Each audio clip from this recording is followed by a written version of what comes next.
5 जून विश्व पर्यावरण दिवस के अवसर पर नागपुर शहर में विभिन्न सामाजिक, शैक्षणिक एवं राजनीतिक संगठनों द्वारा पर्यावरण संरक्षण को लेकर विविध कार्यक्रमों का आयोजन किया गया। इस कड़ी में नागपुर महानगर पालिका प्रशासन के आह्वान पर भारतीय जनता पार्टी दक्षिण पश्चिम मंडल नागपुर की ओर से विशेष कार्यक्रम आयोजित कर नागरिकों को पेड़ लगाओ पेड़ बचाओ के साथ पर्यावरण संरक्षण के प्रति जागरूकता संदेश दिया गया। आजपासून घरी भाजीपाला किंवा धान्य आणण्यासाठी प्लास्टिकचा पिशवीचा वापर करणार नाही।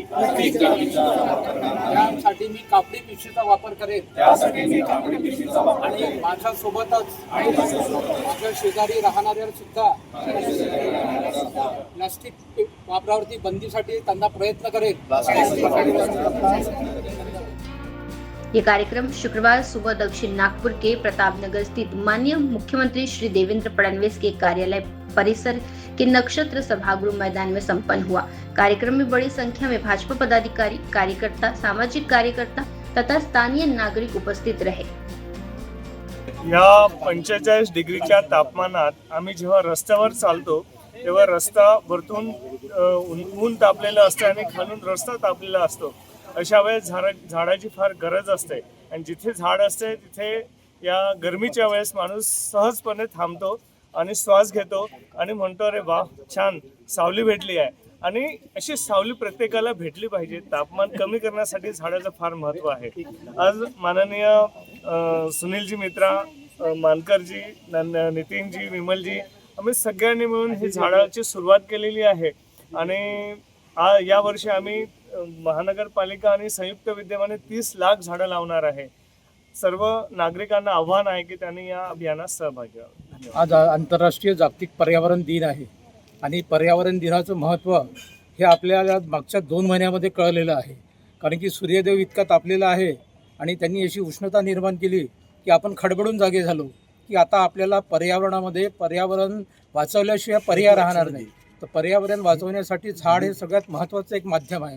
त्याच्यामुळे सर्व लोकांनी आज हा पर्यावरण दिवस मोठ्या प्रमाणात साजरा केलेला आहे आणि महाराष्ट्र प्रदेश भारतीय जनता पार्टीकडून आम्हाला जे निर्देश आलेले आहे त्यानुसार आम्ही आज पर्यावरण दिवस प्रत्येक वार्डात, प्रत्येक प्रभागात साजरा केलेला आहे।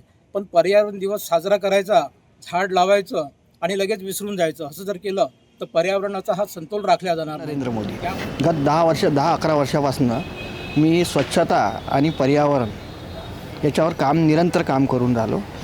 कितीतरी परिसर स्वच्छता केले आपण आणि त्याचबरोबर झाडंही लावले आहेत। 1.25 लाखाच्या जवळपास 10 वर्षात आम्ही 10,000 वर्षाचं टार्गेट ठेवून काम करत असतो।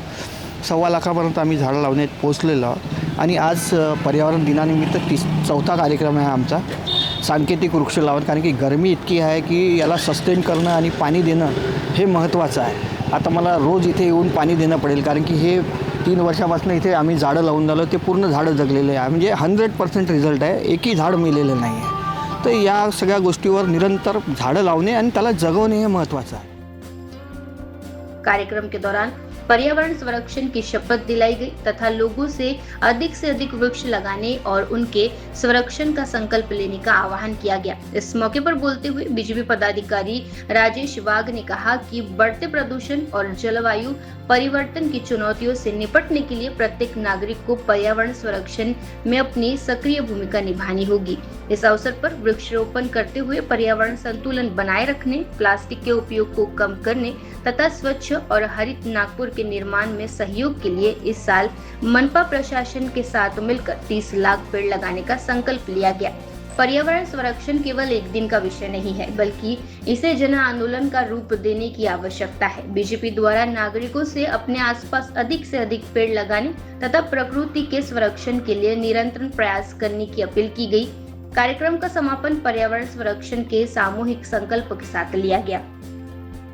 विकास होतो आहे, पूर्ण महाराष्ट्राचा विकास होतो आहे। मोठमोठ्या बिल्डिंगी, खूप चांगले रस्ते इथे बनतात आणि त्याचबरोबर हे देखील आवश्यक आहे की ह्या सगळा विकास होत असताना पर्यावरणाची रक्षा करणं देखील आवश्यक आहे। मन जिथे आपलं एक विसावा शोधत असतो, शरीराला देखील एक विसावा पाहिजे असतो। आपण प्रवासात असतो, आपण कुठे असतो, झाडाच्या सावलीमध्ये बसून आपल्या मनाला आणि शरीराला कुठेतरी एक शांती मिळत असते। ही शांती जशी तुम्हाला आम्हाला मिळाली पाहिजे तशीच ती शांती आपल्या येणाऱ्या पिढीला देखील मिळाली पाहिजे। यासाठी वृक्षाची लागवड करणं, वृक्ष लावणं लावणं आणि वृक्ष जगवणं ही अत्यंत काळाची गरज म्हणून दिसून हे कुणासाठी नाही पण प्रत्येकासाठी ही आवश्यकता आहे की आपण घराच्या बाहेर निघाल्यानंतर घरी येतपर्यंत आपल्याला कुठे ना कुठे झाडाची सावली मिळाली पाहिजे आणि त्यासाठी आपलं हे देखील कर्तव्य आहे की आपण देखील झाडं लावावी, ती जगवावीत, जेणेकरून महाराष्ट्र समृद्ध होईल, आपलं घर समृद्ध होईल आणि देश समृद्ध होईल.